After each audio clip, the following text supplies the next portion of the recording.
Yes. Now, one of the topics your book brings up is Einstein, and my impression of Einstein as a kid was that he was the most intelligent human that's ever existed, and that he has totally transformed physics. And then when I got a little older and I was looking at some of the history of physics, I noticed that there were other physicists, such as Lorentz. They were coming up with almost the exact same theories. They just hadn't quite got there. And my impression was Einstein just happened to be in the right place at the right time and put the pieces together and then gets all the credit. You know, sort of like a football team that struggles for a long time to get the ball down to the field, and then at the 1 yard line some new substitute comes in to replace a player, and he takes the ball over the goal line and gets all the credit, even though he did almost nothing. But your book now is making it look like Einstein truly did nothing at all. Is that a way to describe this situation? I wouldn't say he did nothing at all, but he doesn't deserve nearly the credit he's given, and he deliberately plagiarized. The person who accomplished what you just described was Jules-Henri Poincaré, who was a French mathematician, the premier mathematician in the world. And he looked at Lorentz's physical theory and saw in it an underlying four-dimensional scheme that could explain the physical phenomenon which had not yet been explained. So he viewed time as a fourth dimension. And Einstein actually opposed the idea that time was a fourth dimension. It was Poincaré who did all the things which are attributed to Einstein in the special theory of relativity. And you're saying that the reason Einstein gets all the credit is because he was actually a part of this Zionist movement? Later on, yes. Initially, it was because the theory wasn't that popular. It was because German nationalists viewed Einstein as a good German and they wanted to give him credit. It was because Poincaré was a very gracious person. And it was because the German publishing houses were mostly owned by Jews, and they were very tribalistic and very unfair to Poincaré. Theoretical physics wasn't that important until Einstein was made a superstar, so it wasn't that big of a deal. Oh, back in those days they were like a fringe group, huh? Yes, very much so. And these ideas were fringe ideas. They were not popular. It was not until 1919, when Einstein was made a superstar based on false evidence, that all this really became an issue. There were a lot of people, from 1905 onward, people were pointing out the fact that Einstein had repeated the work of these other people without giving them an attribution. So this is like well known. It's not even a debatable issue, really, then. Absolutely. Only dishonest people would debate it. And then that explains why he never got the Nobel Prize for his theory of relativity. Yes. There was a man named Philip Lenard, who may have been a crypto-Jew. Some people have said that he was of Jewish descent. But Einstein, of course, accused him of plagiarism so he could hide from the fact, accused him of anti-Semitism so that he could hide from the fact. But Philip Lenard knew some of, I think, Sven Hayden, or what, I forget his name at the moment, but one of the Nobel Prize judges, and he let him know that Einstein had plagiarized this theory.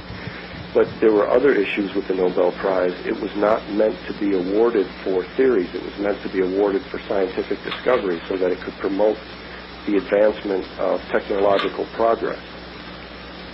So they broke all kinds of rules by trying to give Einstein the prize, but they could never resolve how to do it. So they eventually just said, we'll give it to him for his outstanding accomplishments in physics, and we'll mention the photoelectric effect. You know, what it reminds me of is when they, after 9/11, we're told Osama bin Laden did the attack, but then you look at the FBI's most wanted list and he's listed for something else.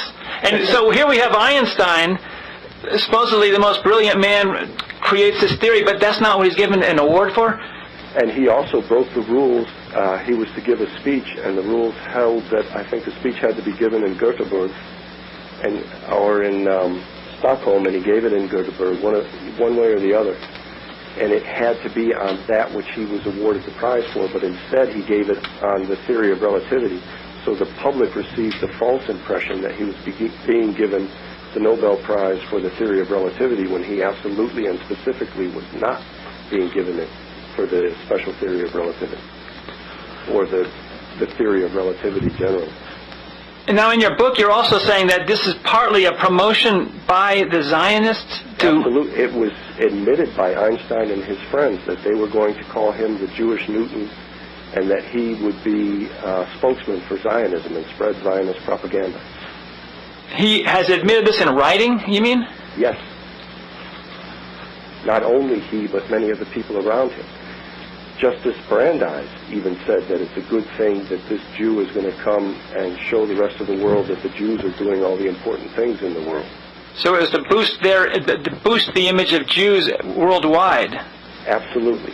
But you have to look on the fact that tragically Jews had always been accused of being uncreative. From ancient times, an Egyptian named Apion said that the Jews produced nothing creative. They produced no culture, they produced no science, they produced no music. And that nerve was touched again by Richard Wagner when he said that the Jews are completely incapable of producing high-quality literature, music, or science. And then another man named Houston Stewart Chamberlain falsely accused the Jews of being genetically unable to produce any great people on the level of Newton or Mozart or Bach or Wagner, that they could not compete in those arenas.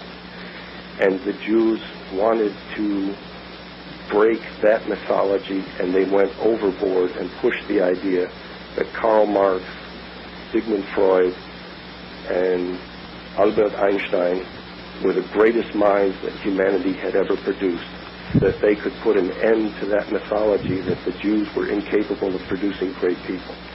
It's funny you should mention Karl Marx and Sigmund Freud, because there's a book, The Jewish Mystique, that uses those same people as evidence of how great they are, but I mean, would most people all even... contrive to confront the mythology that Jews are incapable of producing geniuses.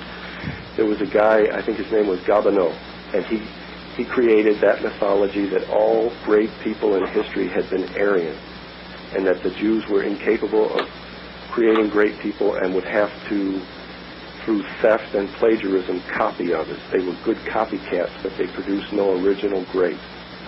And that Gobineau mythology, the Jewish leadership responded to it by creating an alternative mythology that they had produced the most wonderful minds that most heavily influenced the 20th century.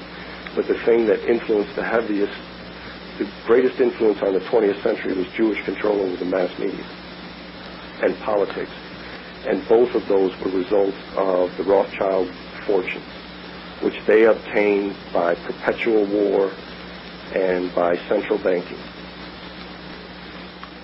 Now, the Nobel Prizes, from what I understand, the way they find new people for the prizes is they ask the previous winners. So if there was one Zionist who gets into this as a Nobel Prize winner and they start asking him for suggestions on who should win, he would likely name another Zionist, and after a while you could end up, the whole place is dominated by them. Do you see the Nobel Prizes as even being...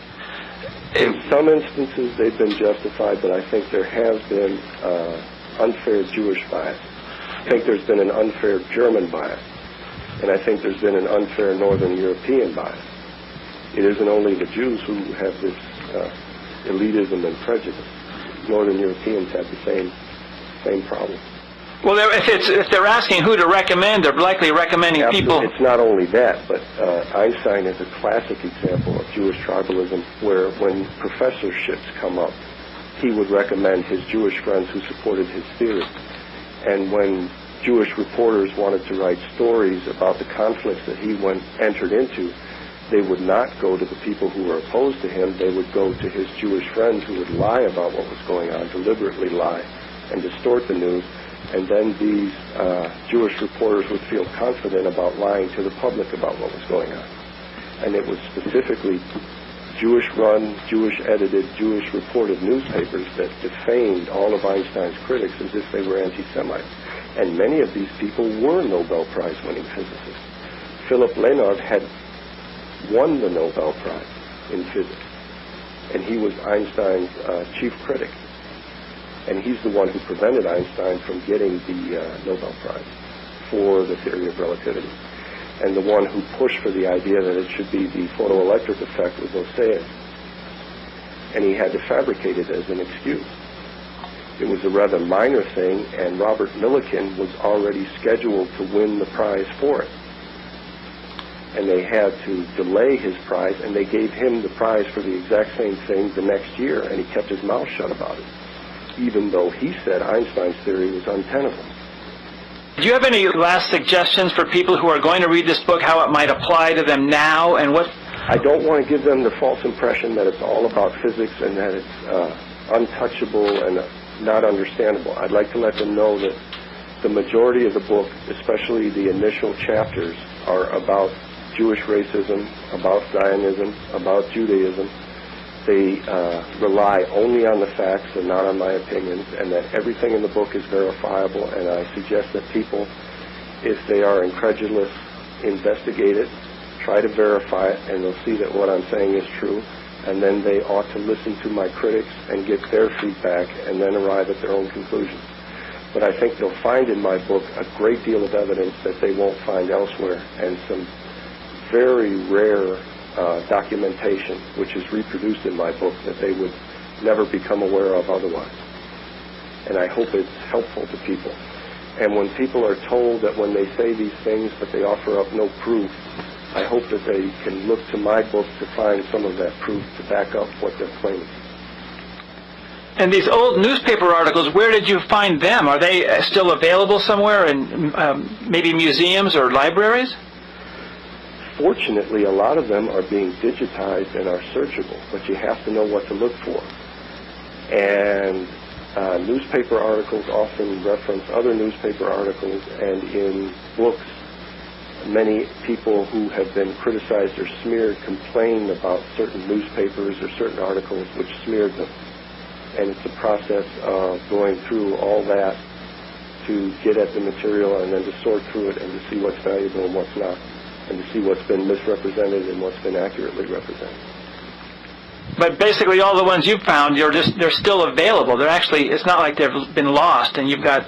No, I have... there may be some of the things I quote which are down to about 5 copies worldwide, but it is verifiable.